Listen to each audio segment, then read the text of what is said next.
Today I'm trying the Magneto Mini Cruiser for the first time ever.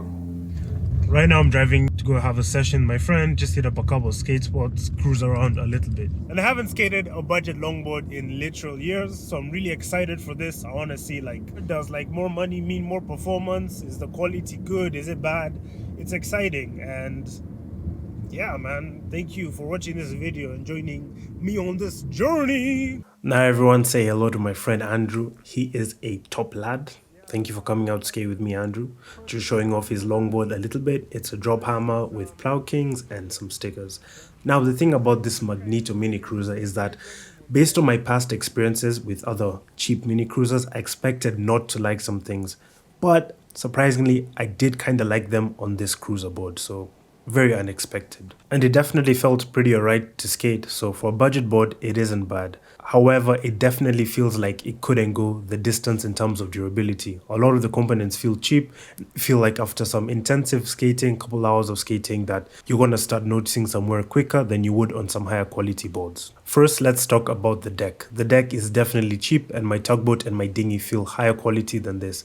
It definitely feels like it could snap on me. It didn't during the session. I did a couple of ollies, I bounced on it a little bit, I was aggressive. I think it will actually last a while, but I would not be surprised if it snaps on me. But the things on this deck that didn't have to be bad were absolutely terrible. This deck is super narrow at about 7.8 inches in width, and it has pretty steep concave. Magneto, I don't understand why you had to make this board so narrow and had to give it so much concave. Those two things make this the most uncomfortable mini cruiser I've had to stand on, and it simply doesn't make sense. The cheap deck I can understand, cost savings fair enough, but why would you make it with so much concave? If you made this a lot wider and made the concave a lot mellower, you'd have a board that would be much nicer to skate.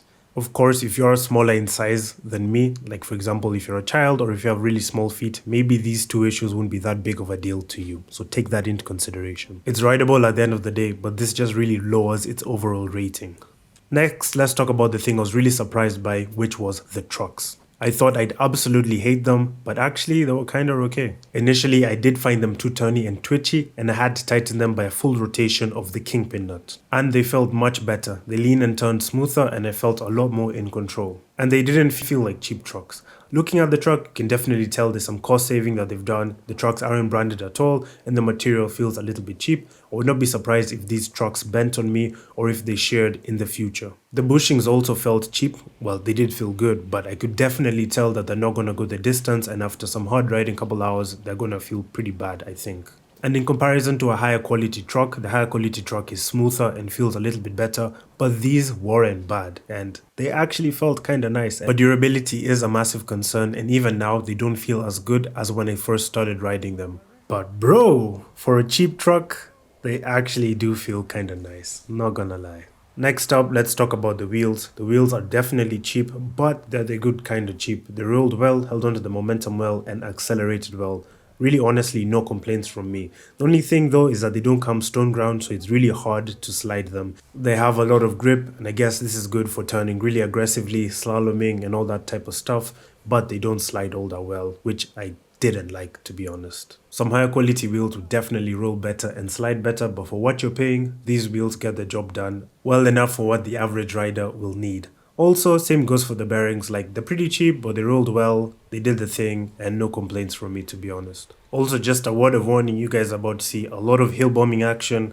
This board really isn't suited to going fast, so don't try this at home. Your results may vary, so you just keep that in mind. And honestly, as a board, those first few hours of skating have actually been pretty enjoyable. Obviously, I didn't like the deck, I didn't like the concave, but aside from that, I did manage to have fun, and the apparent cheapness wasn't very highlighted to me. It's only once I did a side-by-side comparison that it showed itself. That said, I feel like with more hours put into this board, the cheapness will start showing through. And I think the quality of higher quality boards shows in the durability that it's gonna perform as well today as it will tomorrow, as it will the week after and the year after.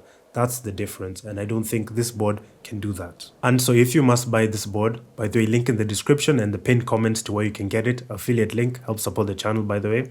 Do be aware of what you're buying. This board is definitely going to decrease in performance the more you use it. It's going to wear down faster, it might break on you, and the higher quality products out there will work a lot better for a lot longer.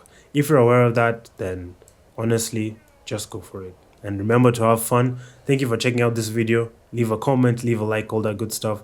I'll catch you guys in the next one.